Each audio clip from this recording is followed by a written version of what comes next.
नहूम याचा पहिला अध्याय 1 ते 14 वचन. सूड घेणारा परमेश्वराचा क्रोध. निन्वेविषयीची देववाणी नहूम एल्कोशकर याला प्राप्त झालेल्या दृष्टांताचे पुस्तक. परमेश्वर ईर्ष्यावान व झडती घेणारा देव आहे. परमेश्वर सूड घेणारा व क्रोधविष्ट आहे. परमेश्वर आपल्या विरोध्यांचे पारिपत्य करणारा आहे. तो आपल्या शत्रूंविषयी मनात क्रोध वागवितो. परमेश्वर मंद क्रोध व महापराक्रमी आहे, तरी तो पाप्यांस शासन केल्या वाचून राहणार नाही. परमेश्वर वादळात व तुफानात चालतो. मेघ त्याच्या चरणांची धूळ आहेत. तो समुद्रास दटावून आटवितो. सर्व नद्या कोरड्या करीतो. बाशाण व कर्मेल त्याच्या पुढे म्लान होतात. लबानोनाचा फुलवरा कोमेजून जातो. त्याच्या पुढे पर्वत कंपायमान होतात व डोंगर विरघळतात. त्याच्या पुढे पृथ्वी हा भूगोल व त्याचवरील सर्व रहिवासी थडथड उडतात. त्याच्या रागापुढे कोण टिकणार?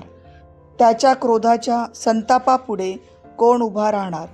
त्याच्या संतापाचा वर्षाव अग्नीसारखा होतो. त्याच्या पुढे खडक फुटून त्यांचे तुकडे होतात. परमेश्वर चांगला आहे. विपत्काली तो शरणदुर्ग आहे. जे त्याचवर भाव ठेवितात त्यांस तो ओळखितो.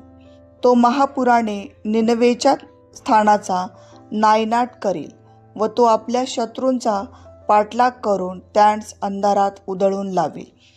परमेश्वराविषयी तुम्हास काय वाटते? तो पुरापुरा अंत करील. विपत्ती दुसऱ्याने येणे नकोच. ते गुंतागुंत झालेल्या काटेऱ्यांसारखे असेल. ते द्राक्षरसाने मस्त झालेल्यांप्रमाणे असेल, तरी ते वाळलेल्या धसकटाप्रमाणे भस्म होतील. परमेश्वराविरुद्ध दुष्ट संकल्प करणारा व अनिष्ट योजणारा असा एक तुझ्यातून निघाला आहे.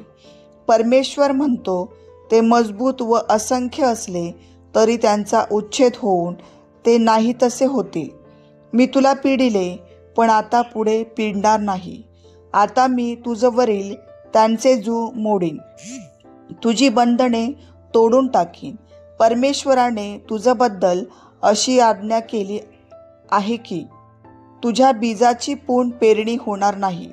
तुझ्या दैवतांच्या मंदिरातून कोरीव व ओतीव मूर्ती मी नष्ट करीन. मी तुझी कबर तयार करीन, कारण तू हलका ठरला आहेस. आमेन.